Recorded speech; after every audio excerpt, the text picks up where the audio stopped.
الحمد لله رب العالمين والصلاة والسلام على رسوله الكريم وعلى آله وصحبه أجمعين وبعد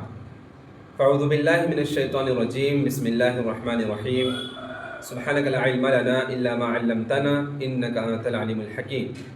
رب اشرح لي صدري ويسر لي أمري واحلل عقدة من لساني يفقه قولي اللهم ربي زدني علما. محترم سامعین و سامعات، آج ہم لوگ سورۃ البقرہ سورہ نمبر 2 آیت نمبر 246 سے تفسیر کرنے جا رہے ہیں۔ اللہ سبحانہ وتعالیٰ فرماتے ہیں أَلَمْ تَرَ إِلَى الْمَلَإِ مِن بَنِي إِسْرَائِيلَ مِن بَعْدِ مُوسَى إِذْ قَالُوا لِنَبِيٍّ لَهُمُ ابْعَثْ لَنَا مَلِكًا نُقَاتِلْ فِي سَبِيلِ اللَّهِ قَالَ هَلْ عَسَيْتُمْ إِن كُتِبَ عَلَيْكُمُ الْقِتَالُ أَلَّا تُقَاتِلُوا قالوا وما لنا ألا نقاتل في سبيل الله وقد أخرجنا من ديارنا وأبنائنا فلما كتب عليهم القتال تولوا إلا قليلا منهم والله عليم بالظالمين۔ کیا آپ صلی اللہ علیہ وسلم نے موسیٰ علیہ السلام کے بعد بنی اسرائیل کے سرداروں کی ایک جماعت کو نہیں دیکھا؟ سوال کیا جا رہا ہے کہ کیا آپ صلی اللہ علیہ وسلم نے موسیٰ علیہ السلام کے بعد بنی اسرائیل کے سرداروں کی ایک جماعت کو نہیں دیکھا جب انہوں نے اپنے نبی سے کہا کہ آپ ہمارے لیے ایک بادشاہ بنا دیجئے تاکہ ہم اس بادشاہ کے ساتھ مل کر اللہ کے راستے میں جہاد کریں؟ نبی علیہ السلام نے کہا بہت ممکن ہے کہ اگر تمہارے اوپر جہاد فرض کر دیا جائے تو تم جہاد ہی نہ کرو۔ وہ کہنے لگے ہم اللہ کے راستے میں کیوں نہیں جہاد کریں گے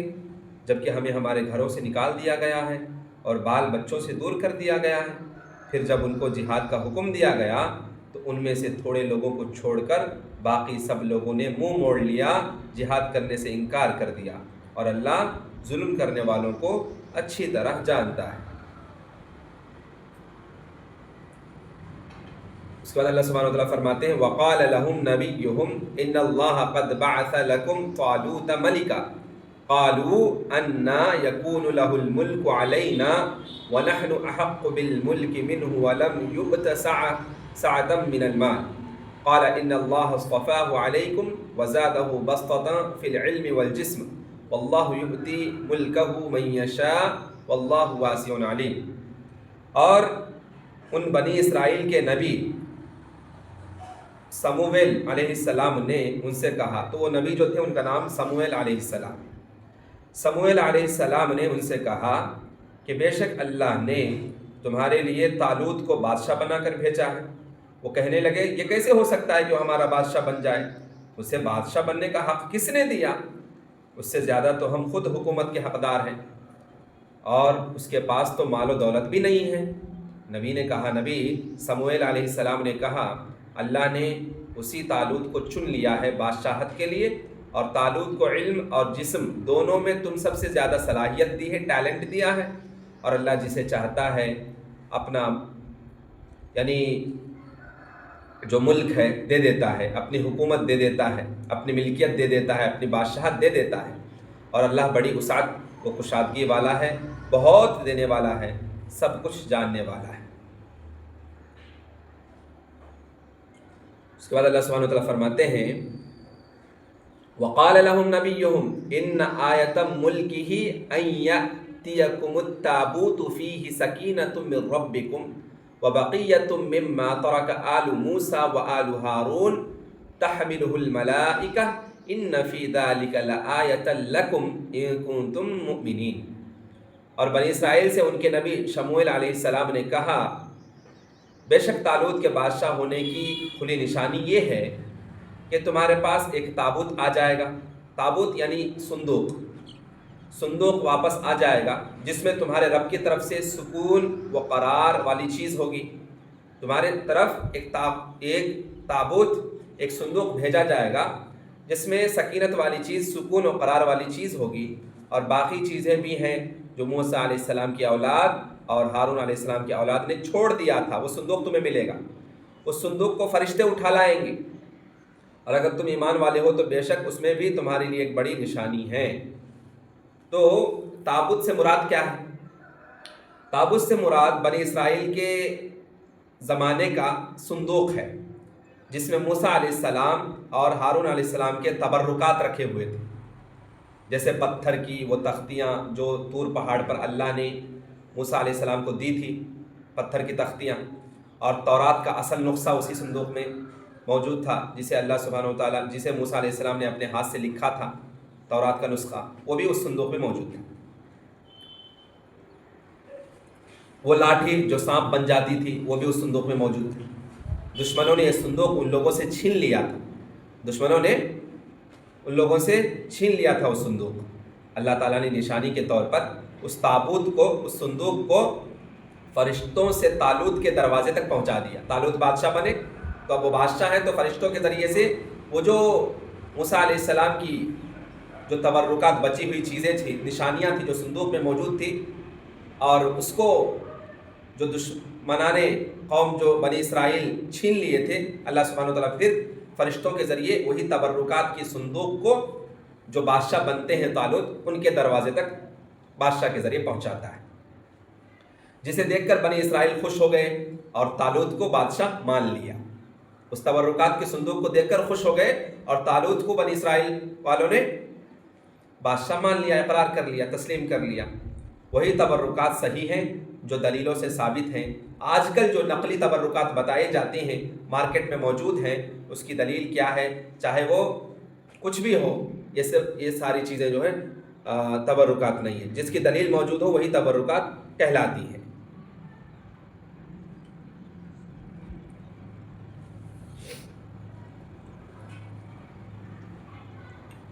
تو ان آیات میں اللہ سبحانہ و تعالیٰ نے آیت نمبر 246، 247، 248 تین آیات میں اللہ نے اپنے نبی صلی اللہ علیہ وسلم کو بنی اسرائیل کے سرداروں کا واقعہ سنایا ہے۔ سرداروں کا ذکر اس لیے کیا گیا ہے کہ عام طور پر سردار ہی اپنے فائدے کے معاملات پر غور و فکر کرتے ہیں، تاکہ وہ متفقہ فیصلہ کریں اور دوسرے لوگ ان کی پیروی کریں، ان کو فالو کریں۔ واقعہ یوں ہے کہ موسیٰ علیہ السلام کے بعد مبعوث ہونے والے اپنے نبی کی خدمت میں حاضر ہوئے اور ان سے عرض کیا کہ کسی کو ہمارا بادشاہ بنا دیجئے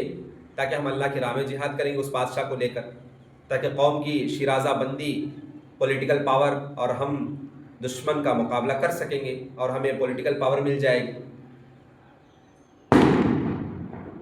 ابھی یہ ہے کہ اس وقت جو ہے نا ان کا کوئی متفقہ سردار موجود نہیں تھا۔ سردار بہت سارے تھے لیکن لیڈرشپ نہیں تھی، لیڈرشپ کے لیے وہ بادشاہ چاہتے تھے۔ اس لیے انہوں نے اپنے نبی سے وہاں ریکویسٹ کی کہ ایک بادشاہ مقرر کر دیا جائے جس پر سارے سردار جو ہے متفق ہو جائیں۔ بنی اسرائیل میں سیاسی رہنمائی انبیاء کرام کا فریضہ تھا۔ بنی اسرائیل کی پولیٹیکل لیڈرشپ جو ہے نبی ہی کرتے تھے، یہ پہلے سے چلا آ رہا تھا۔ جب کوئی نبی فوت ہو جاتا،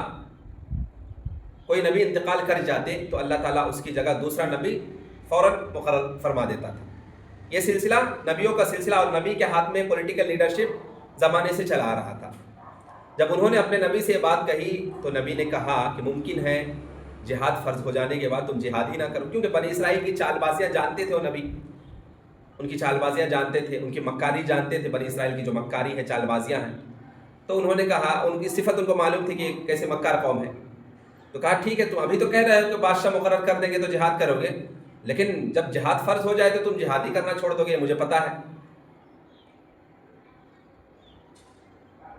ممکن ہے کہ جہاد فرض ہو جانے کے بعد تم جہاد کرنا چھوڑ دو، یعنی شاید تم ایسی چیز کا مطالبہ کر رہے ہو کہ اگر تم پر وہ چیز فرض ہو جائے تو تم اس کو انجام نہ دے سکو، تمہارے لیے امپاسبل ہو جائے وہ۔ نبی کے اس مشورے کو تسلیم کر لینے میں ان کے لیے عافیت تھی، لیکن نبی کا مشورہ نہیں مانی، انہوں نے اسے قبول کرنے کے بجائے اپنے عزم اور نیت پر بھروسہ کیا اور کہا بھلا ہم اللہ کی راہ میں جہاد کیوں نہیں کریں گے، ضرور کریں گے۔ ہم تو اپنے گھروں سے اجاڑے گئے ہیں، ہمیں گھروں سے نکال دیا گیا ہے اور بچوں سے دور کر دیے گئے ہیں، یعنی ہمیں جہاد کرنے میں کیا عذر ہو سکتا ہے، ہم ضرور کریں گے، جبکہ ہمیں اس پر مجبور کر دیا گیا ہے، کیونکہ ہمیں وطن سے بے وطن کر دیا گیا اور بیوی بچوں کو قید کر لیا گیا ہے۔ کیوں نہیں جہاد کریں گے؟ ہم کریں گے، ضرور کریں گے۔ ان حالات میں بھی اگر ہم ہم پر اللہ کی طرف سے جہاد کا حکم نہ بھی آئے تب بھی ہم لڑنا چاہیں گے۔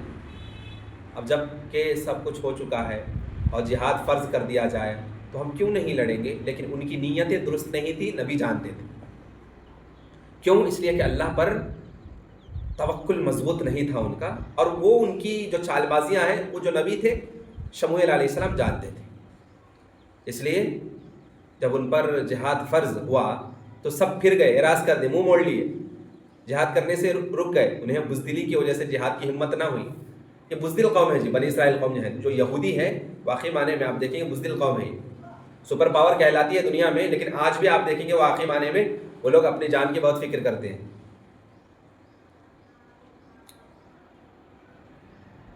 اور وہ دشمن سے ٹکر لینے کی جرات نہیں کر سکے، جھٹلا دیا کہ ہم اب نہیں لڑیں گے، اور ان کا جو عزم تھا، حوصلہ تھا، سیلف کانفیڈنس تھا، تو جھاگ کے طرح بے معنی ہو گیا۔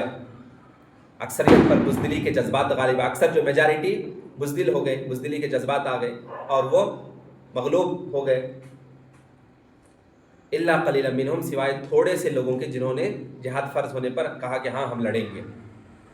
جنہیں اللہ نے ثابت قدمی بخشی، ان کے دل مضبوط ہو گئے، انہوں نے اللہ کے حکم کی تعمیل کرتے ہوئے دشمن سے ٹکرانے کا حوصلہ کیا،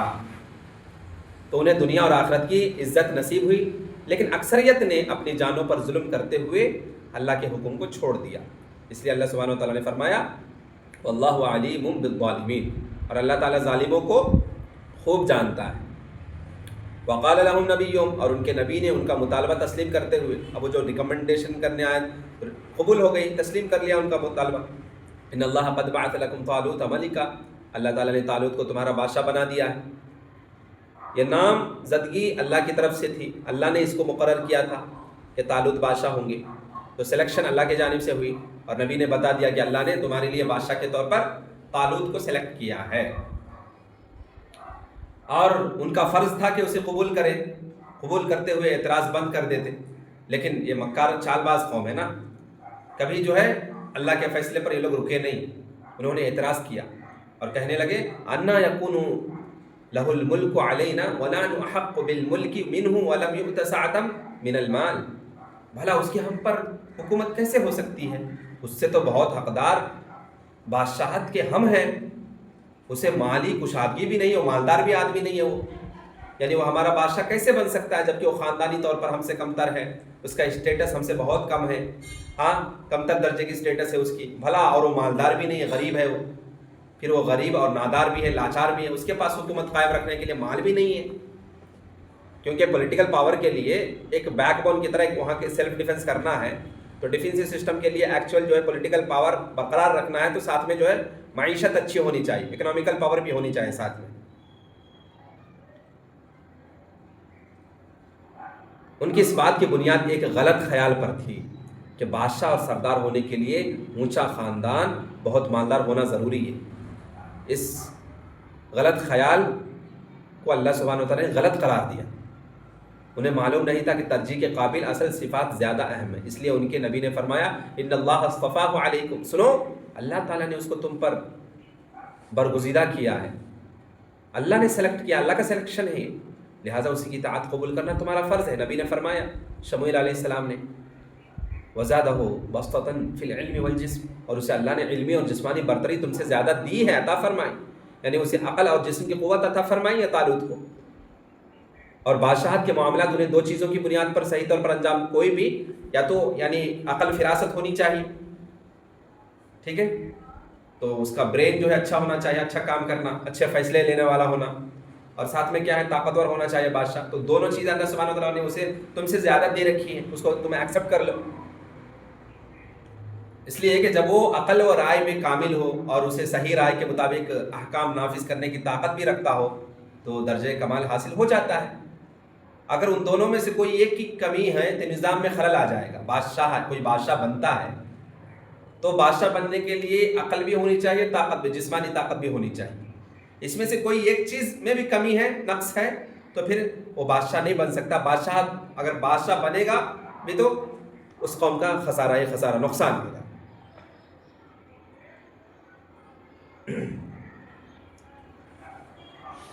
واللہ واسع، اور اللہ تعالیٰ کشادگی والا یعنی بہت فضل و کرم والا ہے، اس کی عمومی رحمت کسی کو محروم نہیں رکھتی، بلکہ ہر ادنا و اعلیٰ اس سے بہرور ہوتا ہے، سارے لوگ فائدہ اٹھاتے ہیں، لیکن اس کے ساتھ ساتھ وہ علیم علم والا، وہ جانتا ہے کہ فضل کا صحیح اقدار کون ہے، لہٰذا اس پر فضل کر دیتا ہے۔ تو اس کلام سے، اس گفتگو سے ان کے دلوں میں، بنی اسرائیل کے دلوں میں جو بھی شکوک و شبہات سے وہ دور ہو گئے، کیونکہ طالوت میں حکمرانوں والی خوبیاں موجود تھیں، اور اللہ اپنا فضل جسے چاہے دیتا ہے، اسے کوئی روک نہیں سکتا۔ اللہ چاہے تو فقیر کو بادشاہ بنا دے اور بادشاہ کو فقیر بنا دے، سب کچھ اللہ سبحانہ و تعالیٰ کی قدرت میں ہے۔ اس کے بعد ان کے نبی نے ایک حصی نشانی بھی بیان کی جسے وہ دیکھ لیں گے، وہ یہ ہے کہ اس تابوت کا واپس مل جانا، اس صندوق کا، تبرکات حاصل کرنے والی صندوق کا واپس مل جانا، جو ایک طویل زمانے تک اس کے ہاتھ سے نکل چکا تھا، دشمنوں کے ہاتھ میں چلا گیا تھا۔ اس تابوت میں ان کے لیے سکینت یعنی دلی اطمینان، قلبی سکون کا سامان موجود تھا۔ آل موسیٰ اور آل ہارون کی چھوڑی ہوئی نشانیاں موجود تھی اس صندوق میں، اسے فرشتے اٹھا کر لائے تو لوگ اپنی آنکھوں سے دیکھ رہے تھے اس کو۔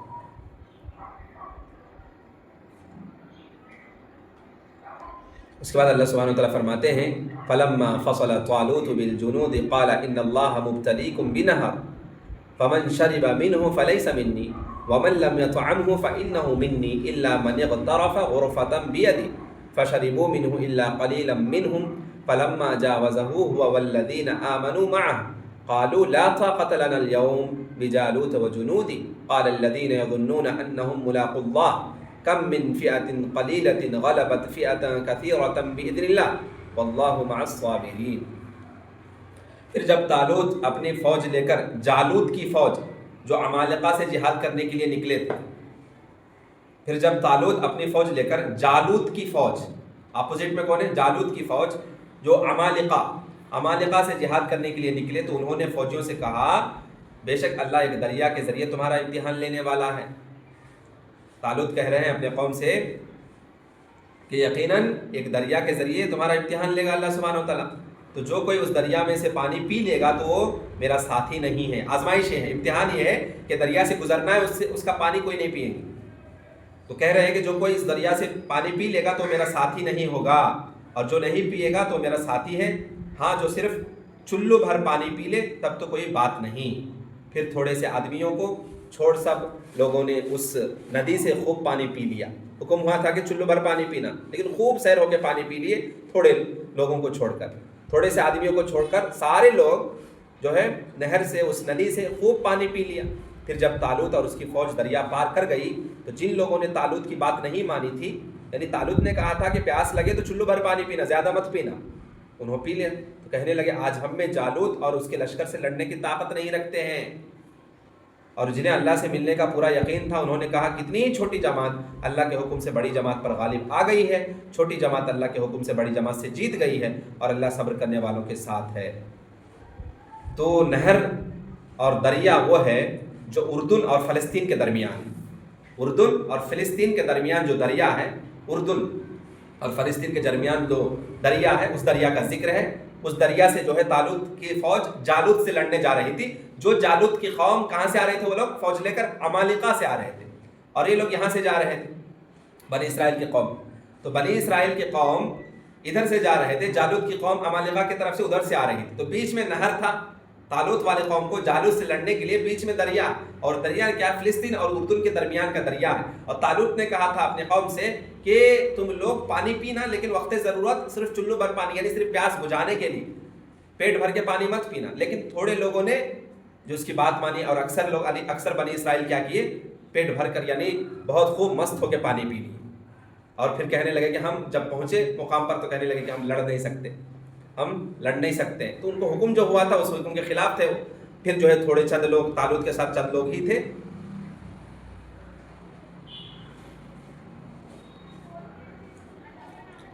اور جب وہ کہنے لگے کہ آج ہم میں جالوت اور اس کے لشکر سے لڑنے کی طاقت نہیں رکھتے ہیں، تو جنہیں اللہ سے ملنے کا پورا یقین تھا، تھوڑے ہی لوگ تھے وہ جنہوں نے ان کی بات مانی تھی طالوت کی، تو کتنی ہی چھوٹی جماعت اللہ کے حکم سے بڑی جماعت پر غالب آ گئی ہے، اور اللہ صبر کرنے والوں کے ساتھ ہے۔ ولما برزوا لجالوت وجنوده قالوا ربنا افرغ علينا صبرا وثبت اقدامنا وانصرنا على القوم الكافرين. اور جب ایمان والوں کا جالوت اور اس کے فوجیوں سے مقابلہ ہوا تو ایمان والوں نے دعا مانگی، اے ہمارے رب ہمیں صبر عطا فرما. ربنا افرغ علینا صبرا وثبت اقدامنا وانصرنا علی القوم الکافرین. تو جب طالوت کی قوم، ٹھیک ہے، مومن، اور ایک کافر کی قوم ہے جالوت کی قوم، دونوں کی مٹبھیڑ ہوئی، جنگ ہوئی، تو جنگ سے پہلے طالوت کی قوم جو مومنانہ صفات رکھتے تھے، انہوں نے ایمان والے تھے، انہوں نے اللہ سے دعا مانگی، ربنا افرغ علینا صبرا وثبت اقدامنا وانصرنا علی القوم الکافرین. اے ہمارے رب ہمیں صبر عطا فرما، ہم پر صبر کا فیضان کر، ہم پر صبر انڈیل دے، ہمیں صبر دے دے، اور لڑائی میں ہمارے قدم جما دے، ثابت قدمی ہمیں عطا کر، اور کافر قوم کے خلاف ہماری مدد فرما، ہمیں جیت دلا دے. ولما برزوا لجالوت وجنوده قالوا ربنا افرغ علينا صبرا وثبت اقدامنا وانصرنا على القوم الكافرين فهزموهم باذن الله وقتل داود جالوت وآتاه الله الملك والحكمة وعلمه مما يشاء ولولا دفع الله الناس بعضهم ببعض لفسدت الارض ولكن الله ذو فضل على العالمين. طالوت کی تھوڑی سی جماعت نے اللہ کے حکم سے جالوت کی بڑی فوج، بڑی جماعت کو شکست دے دی، اور داؤد علیہ السلام نے جالوت کو قتل کر دیا. داؤد علیہ السلام نے جالوت کو قتل کر دیا، اور اللہ نے داؤد علیہ السلام کو ملکیت اور بادشاہت اور حکومت اور حکمت دے دیا، اور جو وہ چاہتے تھے انہیں سکھا دیا. اور اگر اللہ کچھ لوگوں کو کچھ لوگوں کے ذریعے دفع نہ کرے، برے گروہ کو اچھے گروہ سے دور نہ کرے، برے لوگوں کو اچھے لوگوں کے ذریعے مار کر نہ بھگائے، تو زمین میں فساد پھیل جائے. لیکن اللہ دنیا والوں پر بڑے فضل و احسان والا ہے. کہا جاتا ہے طالوت کے بعد داؤد علیہ السلام ہی اس کے جانشین بنے، تو طالوت کے بعد جو آئے یعنی حکومت پر وہ داؤد علیہ السلام ہے. اس طرح اللہ نے داؤد علیہ السلام کو نبی اور بادشاہ دونوں بنا دیا.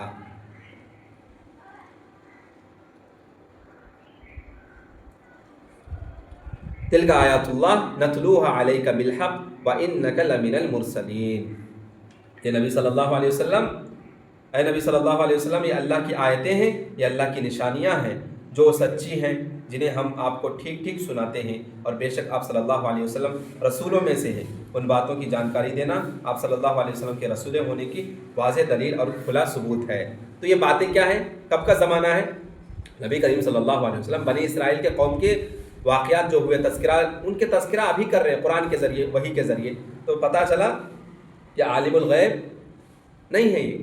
غیب کی باتیں کون جان سکتے؟ صرف اللہ سبحانہ وتعالی. اللہ سبحانہ وتعالی وحی کے ذریعے انہیں جو ہے وحی کرتا تھا. تو یہ جب وہ موجود نہیں تھے، وہ چیزیں جو ان کی کتابوں میں مذکور ہیں تورات میں، وہ ساری چیزیں، اور اسی طریقے سے جو واقعہ گزر چکا ہے بنی اسرائیل کے قوم کے ساتھ، وہ سارے قصے واقعہ نبی کریم صلی اللہ علیہ وسلم قرآن کے ذریعے لوگوں کو سمجھا رہے ہیں. تو یہ رسول ہونے کی دلیل ہے.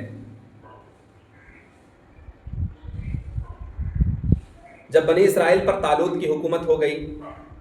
قائم ہو گئی اور مستحکم ہو گئی، تو قوم نے دشمن سے مقابلہ کرنے کی تیاری کی. طالوت بنی اسرائیل کے لشکروں کو لے کر روانہ ہوا. ان کی تعداد بہت زیادہ تھی،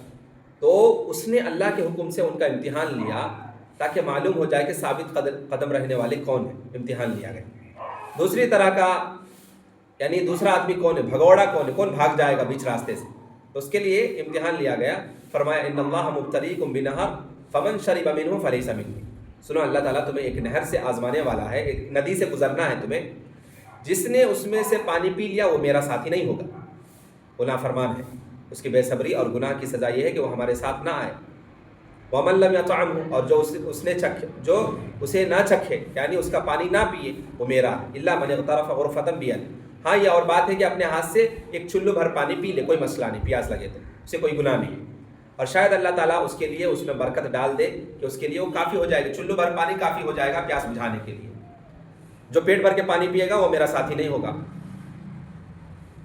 تو اس امتحان سے معلوم ہوتا ہے کہ ان کے پاس پانی تھوڑا رہ گیا تھا تاکہ آزمائش ہو جائے. پینے کا پانی تھوڑا ہی رہ گیا تھا. اب پیاس لگے تو آزمائش کیا تھی کہ ندی سے جو گزرنا ہے تو پانی کی جب پیاس لگے گی، پانی پینے کی ضرورت ہوگی، تو پانی صرف چلو بھر پینا، اللہ اسی میں برکت دے گا، ایکسٹرا نہیں پینا، پیٹ بھر کے نہیں پینا. یہ ان کے لیے آزمائش تھی. تو اکثر نے نافرمانی کرتے ہوئے اتنا پانی پی لیا جتنے پینے کی انہیں اجازت نہیں دی تھی، چنانچہ یہ لوگ دشمن کے مقابلے میں جہاد کرنے سے پیچھے ہٹ گئے۔ ان کا گھڑی بھر پانی سے صبر نہ کر سکنا، یعنی تھوڑا بھی پانی کے لیے تھوڑا صبر نہ کر سکنا، پیاس کو برداشت نہ کر سکنا بہت بڑی دلیل تھی کہ وہ جنگ میں بھی صبر نہیں کر سکیں گے۔ تو آزمائش تھی کہ یہاں صبر کر سکتے ہیں یا نہیں، اور جو جنگی مشقتیں ہیں وہ کس طریقے سے وہ برداشت کر پائیں گے، تو اس کے لیے ایک ٹیسٹنگ تھا۔ ان کے اس طرح پلٹ جانے سے باقی لشکر میں اللہ پر اعتماد، اللہ پر بھروسہ، اللہ کے سامنے عاجزی، نیاز اور اپنی طاقت پر گھمنڈ سے اجتناب جیسی کیفیات اور زیادہ ہو گئیں، اور اپنی قلت اور دشمن کی کثرت کو دیکھ کر اور ثابت قدم ہو گئے۔ اس لیے اللہ تعالیٰ نے فرمایا فلما جاوزہ، جب وہ ندی گزر گیا، وہ نہر گزر گیا، ہوا وہ طالوت والذین آمنوا معہ، مومنین سمیت جنہوں نے اللہ کے حکم کی تعمیل کرتے ہوئے جائز حد سے زیادہ پانی نہیں پیا تھا، فوج کے اکثر لوگ اپنی قلت اور دشمنوں کی کثرت دیکھ کر کہنے لگے لا طاقت لنا اليوم بجالوت وجنود، آج تو ہم میں طاقت نہیں کہ جالوت اور اس کے لشکروں سے لڑیں گے۔ کون؟ جنہوں نے زیادہ پانی پی لیا تھا انہوں نے کہا، کیوں ان کی تعداد بھی زیادہ ہے اور اسلحہ بھی، ویپنز بھی بہت زیادہ ہے، ہمارے سے زیادہ سیلف ڈیفنس کرنا وہ جانتی ہے۔ تو یہ لوگ ڈر گئے تعداد کو دیکھ کر۔ کون لوگ؟ جن کا ایمان صحیح نہیں تھا، درست نہیں تھا، ایمان کی کمزوری تھی، اللہ پر زیادہ اعتماد بھروسہ نہیں تھا، ایسے لوگ کیا کیے؟ انہوں نے وہاں ندی میں بھی زیادہ پانی پی لیا، نہر کا پانی، وہاں بھی نافرمانی کی، اور یہاں لشکر کو دیکھ کر پیچھے بھاگ گئے۔ قال الذین یظنون انہم ملاقو اللہ، لیکن اللہ کی ملاقات پر یقین رکھنے والوں نے کہا،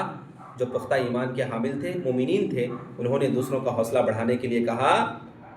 کہ انہیں صبر کی تلقین کرتے ہوئے کہا کہ چاہے ہم بسا اوقات چھوٹی اور تھوڑی سی جماعتیں بڑی اور بہت سی جماعتوں پر اللہ کے حکم سے، یعنی اس کے ارادے اور مشیت سے غلبہ پا لیتی ہیں، کیونکہ معاملات اللہ کے ہاتھ میں ہیں، عزت اور ذلت اس کے دینے سے ملتی ہے، اللہ کے ہاتھ میں عزت ہے اور اللہ کے ہاتھ ہی میں ذلت ہے، وَتُعِزُّ مَن تَشَاءُ وَتُذِلُّ مَن تَشَاءُ بِيَدِكَ الْخَيْرُ۔ تو اللہ کی مدد کے بغیر کثرت کا کوئی فائدہ نہیں ہے، اور اس کی مدد حاصل ہو تو قلت سے کوئی نقصان بھی نہیں۔ تو اللہ کی مدد نہ ہو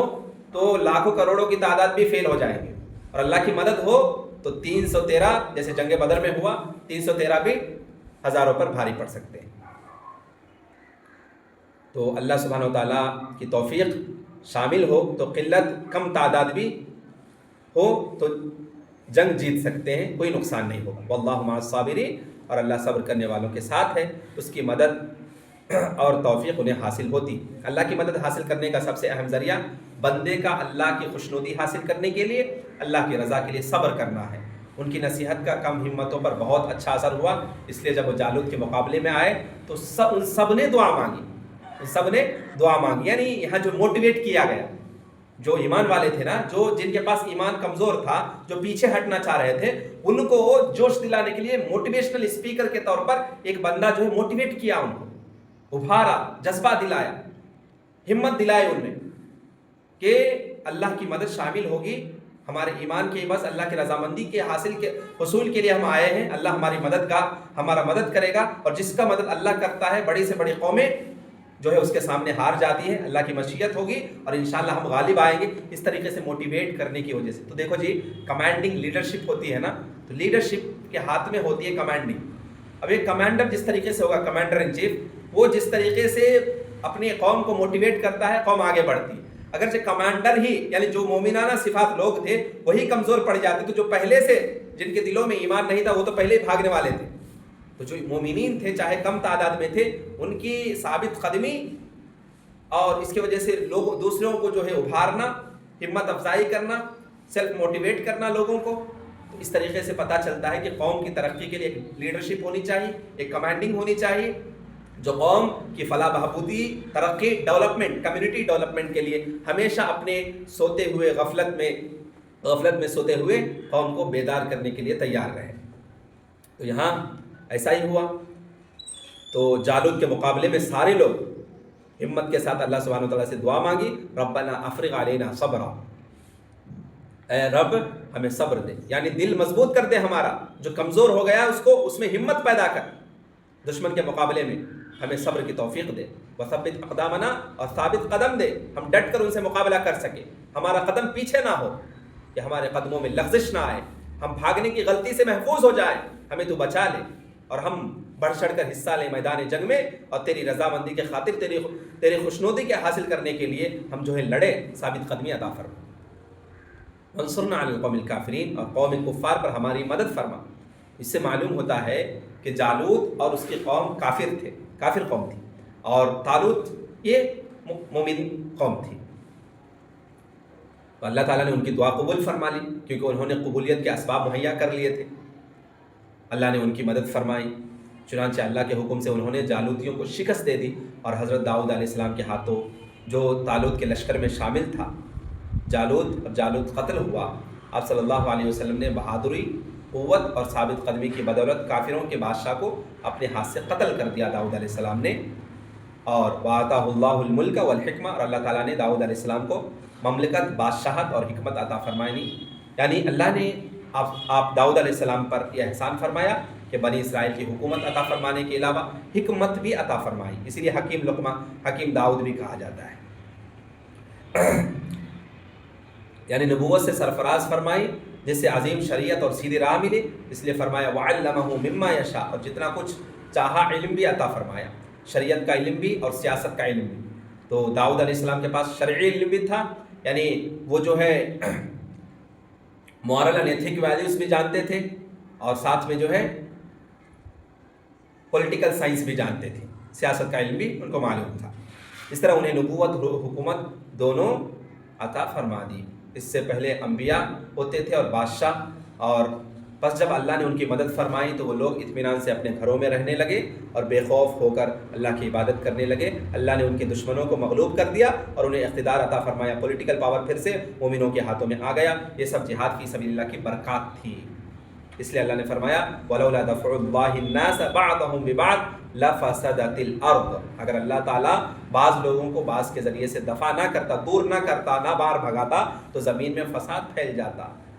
یعنی جالوت والے کافر جو قوم تھی وہ جیت جاتی تو پھر زمین میں فساد پھیلتا، لیکن ایسا نہیں ہوا، کہ مجاہدین کے ذریعے سے بدکاروں اور کفار کا جو ہے یعنی کفار کو مار بھگایا گیا،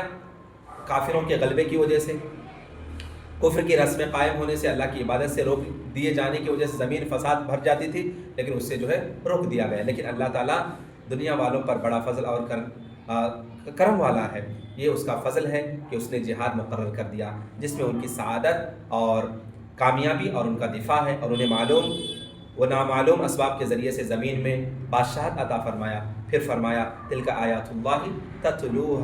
نتلوها علیک بالحق، یہ اللہ تعالیٰ کی آیتیں ہیں جنہیں ہم حقانیت کے ساتھ آپ پر پڑھتے ہیں، یعنی ایسی سچائی کے ساتھ جس میں کوئی شک نہیں ہے، جو اعتبار اور بصیرت کو بھی متضمن ہے، اور بیان حقائق امور کو بھی۔ وَإِنَّكَ لَمِنَ الْمُرْسَلِينَ، اور بالیقین آپ رسولوں میں سے ہیں، اس میں اللہ کی طرف سے اپنے رسول کے لیے رسالت کی گواہی۔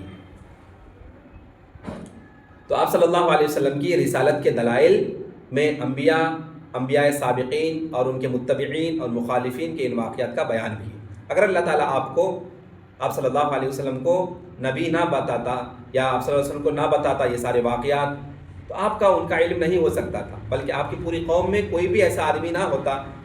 جس کو ان واقعات کے بارے میں کچھ معلوم ہو۔ اس سے ثابت ہوا کہ آپ صلی اللہ علیہ وسلم کے سچے رسول، اور ایک سچے رسول ہیں اور نبی ہیں جو حق لے کر آئے ہیں۔ آپ صلی اللہ علیہ وسلم کا دین بھی سچا ہے، جسے اللہ تعالیٰ تمام ادیان پر غالب کرنے والا ہے۔ تو اس قصے سے بہت ساری نصیحتیں ہمیں حاصل ہوتی ہیں۔ سب سے پہلی نصیحت طالوت جالوت کا جو قصہ ہے، اس قصے سے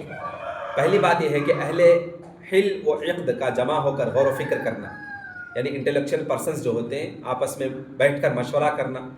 ان کے معاملات کس طریقے سے سدھر سکتے ہیں، اور پھر ان تجاویز عمل کرنا ترقی اور حصول مقصود کا سب سے بڑا سبب ہے۔ جیسے ان سرداروں نے اپنے نبی سے بادشاہ مقرر کر دینے کی درخواست کی، ریکویسٹ کی، تاکہ وہ متحد اور متفق رہیں اور ایک بادشاہ کا حکم مانے، تو پتہ چلا کہ قوم کی ترقی، کمیونٹی کی ڈیولپمنٹ جو ہے ایک لیڈرشپ کی کمانڈنگ میں ہوتی ہے، تو لیڈرشپ ہونا ضروری ہے، اور لیڈرشپ ایک مشورے کے ذریعے بنایا جائے۔ سلیکٹ جو کیا جائے تو خاندانی دیکھ کر، ناموری دیکھ کر، فیمس پرسنالٹی دیکھ کر نہیں بنانا، بلکہ واقعی اس میں جسمانی طاقت ہے کیا، اور علم بھی ہے کیا، پولیٹیکل سائنس جانتا ہے کیا، ہاں ساتھ میں وہ اس فٹنس ہے یا نہیں، ساری چیزیں دیکھی جاتی ہیں۔ صرف جو ہے خاندانی یا ناموری پہلے سے نامور خاندان والا ہے، یا پہلے سے جو ہے مالدار ہے، تو مالداری کی بنا پر، خاندانی کی بنا پر جو ہے اسلام میں مسلم قوم کی کمانڈری نہیں کی جاتی۔ مسلم قوم کا کمانڈر ان چیف اور لیڈرشپ اسی کے ہاتھ میں ہوتا ہے جو واقعی متشرع ہو، موحد ہو، اور علم جانتا ہو، شرعی علم بھی جانتا ہو، اور ساتھ ساتھ میں جسمانی قوت بھی ہو اس کے پاس، باڈی فٹنس بھی ہو، ہاں مارشل آرٹس بھی جانتا ہو، یعنی سیلف ڈیفنس کے ٹیکنکس بھی جانتا ہو۔ جو قوم اگر چاہے تو قوم سے، دوسرے قوم، کافر قوم یا جو بھی آئے قوم، تو دفاع کرنا، سیلف ڈیفینسو سسٹم بھی جانتا ہو۔ اور اسی طریقے سے اس کے بعد پولیٹیکل سائنس ہو، پولیٹیکل پاور میں آنا ہے تو پولیٹیکل سائنس کا علم بھی اس کو حاصل ہو، سیاست کس طریقے سے کی جاتی ہے، سیاست میں کیا چال بازیاں ہوتی ہیں، کیا مکاریاں ہوتی ہیں، اس پر غور و تدبر کرنا، فراست بھی اس کے ساتھ میں، یہ ساری چیزیں تو پتہ چلا کہ مشورے کے ساتھ انٹلیکچوئل پرسنس جو ہے بیٹھیں، اور بیٹھ کر جو ہے اپنے قوم کی ایک لیڈرشپ کو متعین کریں، اور وہ لیڈرشپ جس کے ہاتھ میں آئے اس کی ذمہ داری ہے کہ وہ شریعت کو نافذ کرتے ہوئے، شریعت کو سامنے رکھتے ہوئے قوم کی فلاح و بہبودگی اور کمیونٹی کی ڈیولپمنٹ کے بارے میں سوچیں۔ اس طریقے سے یہ قوم میں یونٹی پیدا ہوتا ہے۔ تو یونٹی پیدا کرنے کے لیے، قوم میں اتحاد پیدا کرنے کے لیے لیڈرشپ ہونا، کمانڈر ان چیف کا متشرع موحد ہونا ضروری ہے۔ دوسرا سبق جو ہے اس واقعے سے، طالوت اور جالوت کے واقعے سے، جب حق کی مخالفت کی جائے اور اس پر شبہات وارد کیے جائیں تو اس سے حق زیادہ واضح ہو جاتا ہے۔ یعنی جب اسلام پر پروپیگنڈے ہوئے، اسلام کے مخالف میں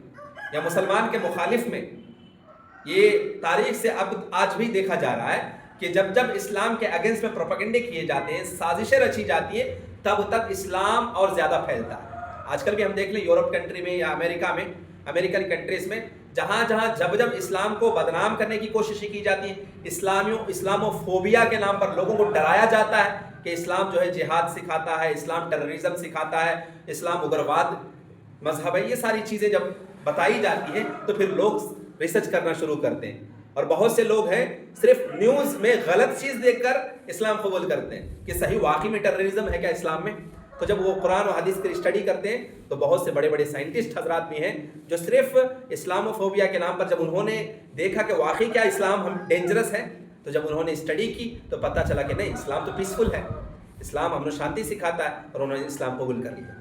تو جب اسلام کو یا مسلمان کو دبانے کی کوششیں کی جاتی ہیں، تب تک جو ہے اور ابھرتا ہے اور اٹھتا ہے، اور جو ہے ترقی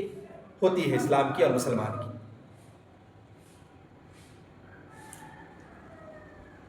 جیسے ان لوگوں نے طالوت کے بادشاہت کا مستحق ہونے پر اعتراض کیا تو انہیں ایسے جواب دیے گئے کہ وہ مطمئن ہو گئے اور شک و شبہ ختم ہو گیا، اور طالوت کے آنے کی وجہ سے وہ مستحکم ہو گئی، یونٹی آ گئی ان کے پاس، اور ایک لیڈرشپ آ گئی، کمیونٹی ڈیولپ ہوا، اسلام کا بول بالا ہوا، اور مومنین لوگ امن و شانتی کی زندگی گزارنے لگے۔ تو یہ دوسرا سبق ہے۔ تیسرا سبق یہ ہے اس واقعے سے، طالوت اور جالوت کے واقعے سے، کہ حکومت کو کمال تب حاصل ہوتا ہے جب حاکم، کیسا ہو حاکم، جو پولیٹیکل پاور جس کے ہاتھ میں ہوتی ہے، پولیٹیکل لیڈر یا کمانڈر ان چیف جو ہوتا ہے، یا لیڈرشپ جس کے ہاتھ میں ہوتی ہے، وہ علم والا بھی ہو، عقل والا بھی ہو، علم بھی ہو اس کے پاس اور عقل بھی ہو، فراست رکھتا ہو، دور اندیشی جانتا ہو، بصیرت ہو اس کے پاس، اور کب کیا فیصلہ لینا ہے تو ڈیسیزن میکر ہو، سمجھ رہے ہیں، کب کون سا ڈیسیزن لینا ہے اس کا علم رکھتا ہو، فراست، اور جو سیاست کی فراست ہوتی ہے اس کو جانتا ہو، اس کی بصیرت ہو اس کے پاس، اور عین وقت میں کیا فیصلہ لینا ہے اٹل فیصلہ لینے والا ہو، اتنا علم رکھتا ہو، اور ساتھ میں جسمانی طاقت بھی ہو اس کے پاس۔ اب اس میں سے کوئی ایک شرط بھی نہیں رہا، یا دونوں شرط بھی نہیں رہا اس کے پاس، دونوں کنڈیشن نہیں، طاقتور بھی، جسمانی طاقت بھی نہیں ہے، اور ساتھ میں جو علم بھی نہیں رکھتا ہے، پولیٹیکل سائنس بھی نہیں جانتا وہ، تو پولیٹیکل پاور کی لیڈرشپ کیسے کرے گا وہ؟ تو پھر سلطنت یا حکومت یا کمیونٹی کا نقصان ہوتا ہے۔ تو آپ کی لیڈرشپ کیسے ہیں، ذرا غور کیجئے کہ واقعی وہ شریعت کا علم جانتے ہیں، کیونکہ بنی اسرائیل کی پولیٹیکل پاور ہمیشہ انبیاء کے ہاتھ میں رہی، اسی لیے بنی اسرائیل قوم ہر جگہ ترقی یافتہ قوم رہی، ویل ڈیولپڈ کمیونٹی۔ کیوں؟ ہمیشہ نبیوں کے ہاتھ میں ان کی سلطنت رہی ہے، اور نبی کے ہاتھ میں سلطنت ہوگا تو کرپشن نہیں ہوگا، ہاں، دھوکہ دہی نہیں کیا جائے گا، ہاں، رشوت خوری نہیں ہوگی، جھوٹ کا کوئی نام و نشان نہیں ہوگا، ایمانداری ہوگی. تو اس لیے جو ہے بنی اسرائیل کی قوم ہمیشہ ان کی سلطنت جو ہے ترقی یافتہ رہی، اس لیے کہ اللہ سبحانہ و تعالیٰ ان کی قوم میں ہمیشہ لیڈرشپ کس کے ہاتھ میں ہوتا تھا؟ نبیوں کے ہاتھ میں. ایک نبی گزرتا تو اس کی لیڈرشپ اور فوراً ایک نبی مقرر کر دیا جاتا. تو جس طریقے سے طالوت اس کے بعد جو ہے کیا ہے، طالوت کے بعد فوراً کون حکومت بادشاہ کس کے ہاتھ میں؟ داؤد علیہ السلام کے ہاتھ میں آ گئی. اس کے بعد چوتھی سبق یہ ہے طالوت اور جالوت کے واقعے سے کہ اپنے آپ پر بھروسہ کرنے سے ناکامی حاصل ہونے والی بھی کامیابی میں بدل جاتی ہے. تو اپنے آپ پر اعتماد کرنا، خود اعتمادی پیدا کرنا، سیلف کانفیڈنس ہونا ضروری ہے. وہاں کیا ہوا تھا کہ بہت سارے لوگ پہلے تو دریا کا پانی زیادہ پی لیے تھے، وہاں نافرمانی کی تھی طالوت کی، اور بعد میں جب لشکر دیکھے جالوت کے لشکر کو دیکھ کر ڈر گئے، اتنی کثیر تعداد ہے، میجارٹی میں ہے وہ لوگ. اس کے بعد جو ہے ان کے پاس جو ہے اسلحہ بھی، ویپنز بھی بہت زیادہ ہے، ہم لڑ نہیں سکتے. تو جب کمزور پڑ گئے تو موٹیویشنل اسپیکر کے طور پر ایمان والوں نے ان کو ابھارا. تو خود اعتمادی پیدا کرنا، تو لیڈرشپ ایسے لوگوں کے ہاتھ میں ہو جو اپنے بزدل قوم کو بھی خود اعتماد بنا دے. یہ لیڈرشپ ہے، یہ کمانڈر ان چیف کی ایک صفت ہے. تو وہاں مومنوں نے کیا کہا؟ ثابت قدمی دکھائی، لوگوں کو ابھارا، موٹیویٹ کیا کہ کس طریقے سے ہم کم رہتے ہوئے بھی، کم تعداد میں ہوتے ہوئے بھی کثیر تعداد پر اللہ کی مشیت سے، اللہ کی رضامندی سے ہم غالب آ سکتے ہیں. تو جو واقعی مومن ہوتا ہے نا، آج کل بھی اگر مسلمان متحد ہو جائیں اور توحید کے سائے میں زندگی بسر کرنا شروع کر دیں، قرآن و کتاب و سنت کو تھام لے، تو آج بھی کوئی بعید نہیں ہے کہ پوری دنیا میں ہماری سلطنت قائم ہو سکتی ہے. لیکن ضرورت اس بات کی ہے کہ موحدانہ، متشرعانہ زندگی گزارے، شریعت کے مطابق زندگی گزارے، اور شریعت کے پلیٹ فارم سے متحد ہوں، یونائٹ ہوں. لیکن ایسا بہت مشکل ہوتا، کیونکہ آج کل ہم لوگ جو ہے نا اختلافی مسئلے میں الجھ گئے. نماز کا طریقہ سمجھ رہے، نماز کا طریقہ کیا ہے، اس میں جو اختلافات ہیں، اختلافی مسائل ہیں، اس میں الجھ کر ہمارے اندر نفرتیں، کدورتیں بڑھ گئی. یہ جماعت والا اس جماعت والے سے بات نہیں کرتا، سلام نہیں کرتا. کہیں کہیں تو اتنی نفرتیں پھیل چکی ہیں کہ ایک جماعت والے دوسرے جماعت کی مسجد بھی نہیں بنانے دیتے. ہم نے اپنی آنکھوں سے بہت سارے نظارے دیکھے ہیں بچپن سے کہ ایک جماعت والے دوسرے جماعت کی مسجد آج تک اس گاؤں میں بنانے نہیں دی. کورٹ کا آرڈر آنے کے بعد بھی، ہائی کورٹ کا آرڈر آ گیا، کلکٹر بھی آ کر کہہ دیا کہ یہاں فلانے جماعت کی مسجد بنے گی، لیکن وہ لوگ جو ہے دھرنا دیے، پروٹیسٹ کیے، اس جماعت کی مسجد نہیں بنے گی. یہ کوئی مسلم قوم ایک مسلم قوم کو نقصان پہنچا رہی، سمجھ رہے کیوں؟ یہ جماعت کی الجھنیں، یہ جماعت کی کٹر پنتھی ہے نا. ہم اس جماعت کے اس جماعت کو یعنی ہمیشہ جو کاؤنٹر کرتے رہتے، یہ جو ہے ہمارے نقصان، ہمارے قوم کو ہمیشہ نقصان پہنچاتی ہے چیز. اور جب بھی جماعت کے سلسلے میں یہ جماعت وہ جماعت میں نفرت پھیلتی رہے گی، قوم کبھی ترقی نہیں کر سکتی. مسلمانوں کے ہاتھ میں کہیں بھی دنیا میں پولیٹیکل پاور چاہتی ہے مسلمان، تو چاہیے کہ کتاب و سنت کو تھامتے ہوئے توحید کے سائے میں زندگی بسر کریں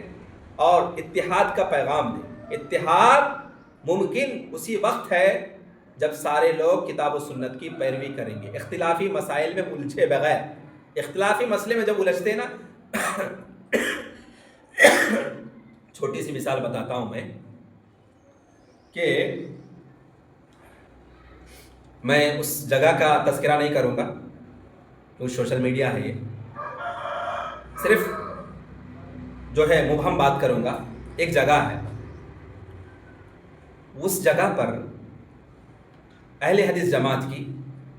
جو کتاب و سنت کے روشنی میں زندگی گزارتی ہے، انہوں نے زمین خریدی، زمین کی خریداری ہو گئی. اب جو ہے مسجد بنانے کی تعمیری کام کا سلسلہ شروع ہوا. تو دوسری جماعت جو ہے، مسلمان ہی دوسری جماعت والے، جماعت کا نام لے لیتا ہوں، مسئلہ نہیں، جگہ کا نام تو نہیں بتاؤں گا میں، تبلیغی جماعت والے، تبلیغی اور بریلوی جماعت والے جو درگاہ وغیرہ جاتے ہیں، قبر پرست ہیں،